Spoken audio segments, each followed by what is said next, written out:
I get to talk to a lot of people who don't believe in God.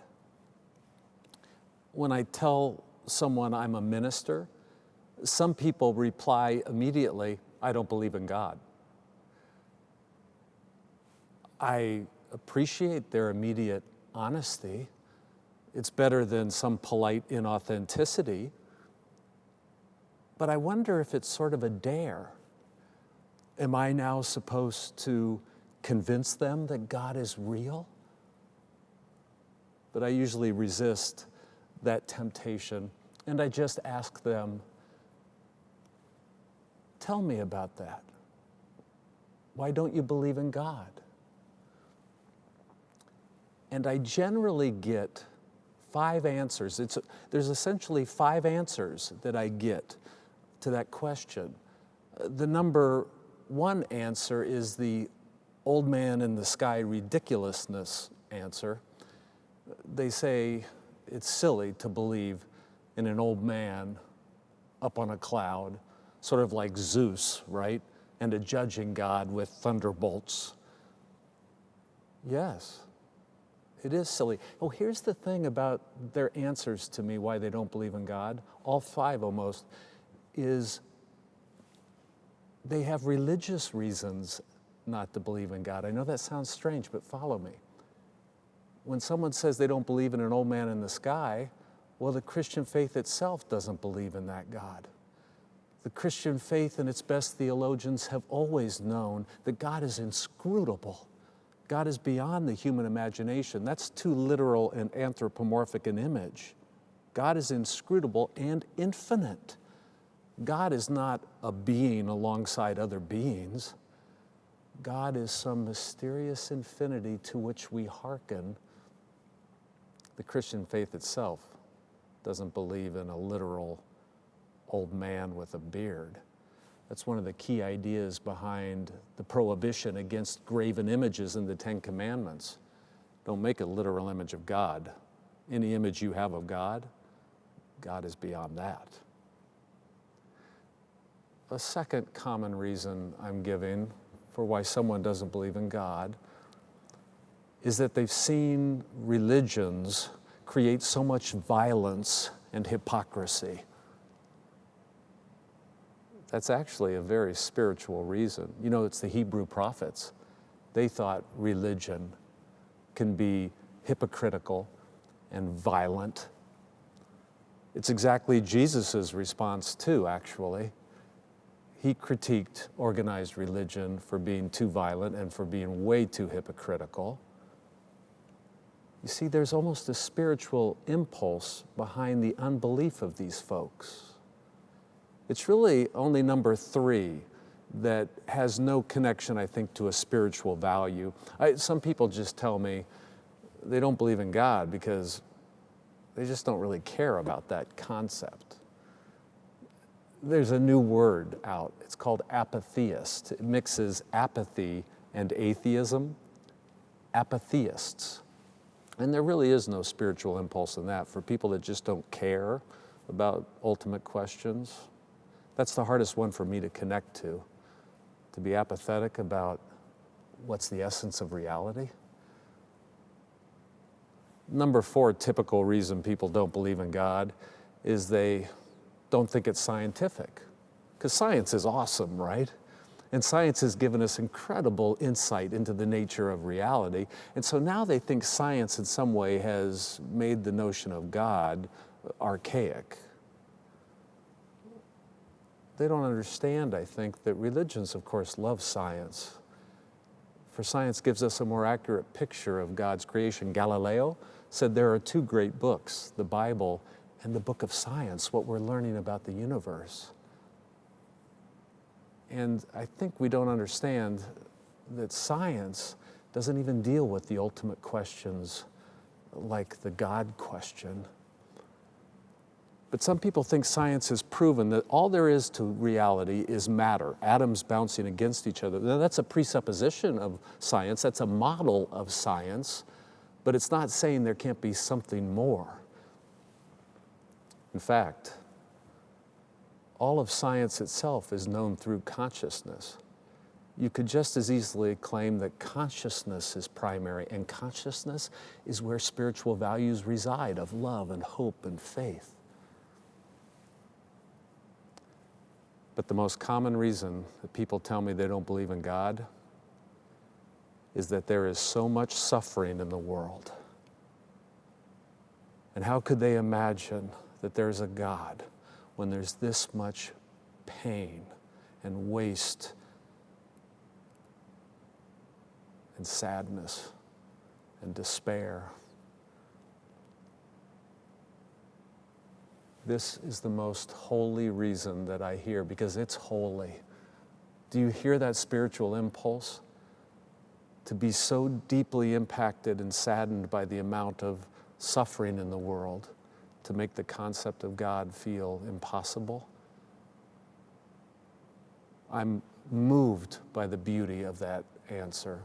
I don't think they realize, though, that it too is deeply religious. They almost are replicating the call of Jesus from the cross in his suffering when he said, "Why hast thou forsaken me?"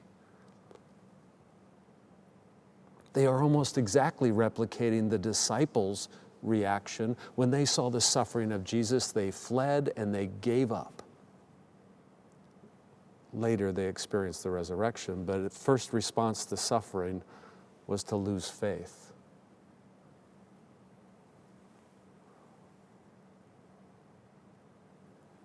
When people tell me that's their answer, I'm touched by their empathy. But I'm not sure they fully understand that religion itself, our Christian faith, puts suffering right at the center and acknowledges it is part of life. We have the cross right at the center of our faith. And this week, in our timeless wisdom for a time such as this, we're reading about the crucifixion of Jesus in the Gospel of John. The cross is right at the center. But too often when we consider the crucifixion, Christians will jump right away to theology. This is what we do. We immediately develop a theology of why Jesus had to suffer, and so we develop what's called atonement theories. And the one that has held sway in America is substitutionary atonement, that somehow God had to kill God's Son because of the injustice of sin. So God had to give a sacrifice in some way to appease God's own anger and sense of injustice. I don't ascribe to the substitutionary atonement theory. There's others in Christian history and Christian thought. One is moral atonement, where when someone shows such courage and a willingness to sacrifice, meaning Jesus, that can transform your own heart. A moral atonement takes place. Still, we jump too quickly to theology. What I want to talk to you about today is not so much theology. I don't want to make a theory out of suffering. I want to respond to it as honestly as I can. See, the Christian faith, what I want to say to you today is that suffering, that life is suffering, but that suffering can move us to a compassion, to a desire to reduce the suffering of others.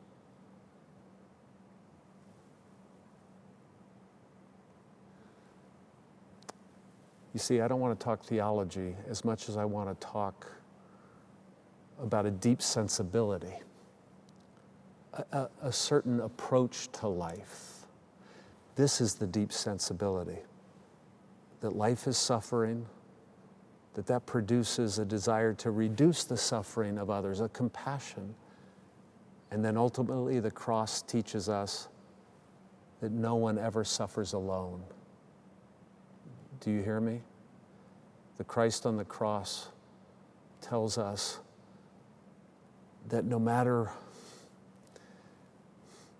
that never does someone suffer alone, for God suffers with us. This is the truth of the cross. God suffers with us. It's only when we think we suffer alone is true despair possible, but no one suffers alone. Let me walk us up to the cross. I want to tell you about it very specifically. You see, the Roman Empire crucified thousands of young Palestinian men. Thousands. You see, Jesus' death is part of a long lineage of violence. Let me explain. In 63 BC, Pompey, the Roman general, invaded Jerusalem, laid siege. Thousands were killed in the city of peace. And from that moment on, some 60 years before Jesus was born, essentially Palestine was a Roman colony. But at first, they would just put in puppet kings. They essentially was a hands-off form of colonialism. They would have Jewish kings in place that were at their beck and call, of course, so they could start to withdraw resources from the land and such. But it wasn't until King Herod died in 4 BC, now we're getting close to Jesus' birth, that Rome took direct administration of the land. That meant more troops, more control, and it meant greater frustration among young Jewish people that they didn't have a sense of self-determination, a sense of freedom. And so this is now when Jesus was a young man. When he was a boy, there were repeating uprisings as young people protested against this Roman control. And then there'd be reprisals. And this is how the Romans did it. They had a method of execution, crucifixion, not so much a form of capital punishment. It's a form of state terrorism. This is what they would do. They would gather up the dissidents. They would crucify them, but on major roadways or byways. So the populace had to walk by these young Palestinians being crucified. It was meant to menace the population into compliance. It was terrorism. And the Romans required that those bodies were left up on the cross for weeks until they became carrion for wild animals and birds. It was terrible. Jesus, as a young boy, would have walked by other Palestinians being crucified. I wonder if he knew that would be his future.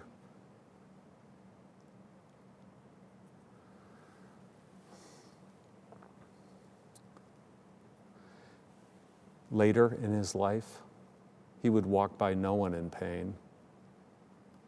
He would heal and meet everyone that was suffering. Do you see now that was a form of direct rebellion against what he was forced, the way he was forced to live. The people were forced to walk by those suffering. But later in his life, oh, that was direct revolt to offer compassion to everyone.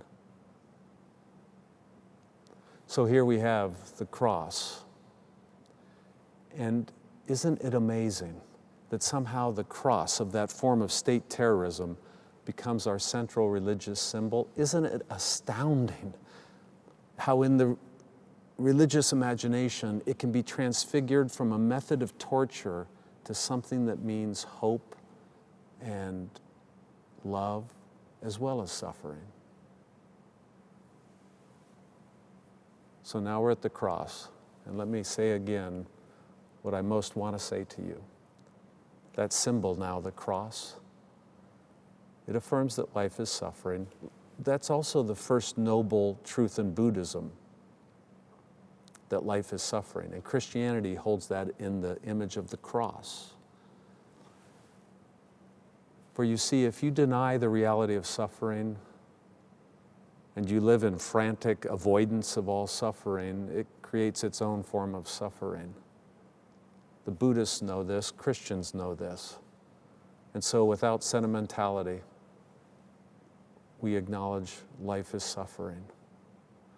But then if you know that, and if you know others are suffering, every person whose path you cross, if you know they're suffering, then you're moved in every way possible to reduce their suffering.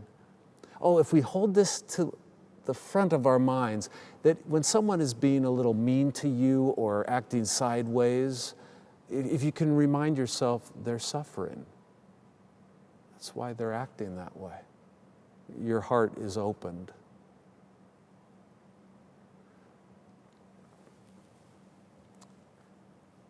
And then what I most need to tell you, that if you are suffering right now, and I know you are, we all are, that you're not alone. For here is not the central theology of the cross. Here is the central truth of the cross, that God is with us in our suffering. When I was a young minister, there was a man in my church who was dying of a massive brain tumor. He was inoperable. He was just at home and would be dying. But there was great pain. And he didn't want to wait. And in my discussions with him, he asked me if I would be present with him when he took enough medication to kill himself. I was a young minister. And in my conversations with him, I told him I couldn't be present at the moment of suicide. I wasn't judging him for wanting to do that. I just couldn't be present in that moment. I had a sense as a young minister, I represented the church, and that I was supporting him spiritually, but I couldn't be there at that moment. But in our conversations, I was trying to make sure he knew he was never alone. I don't know if that was the right decision. He died. I don't know if it was because he took the medication. But I knew I tried in every way that I could to help him know he was not alone.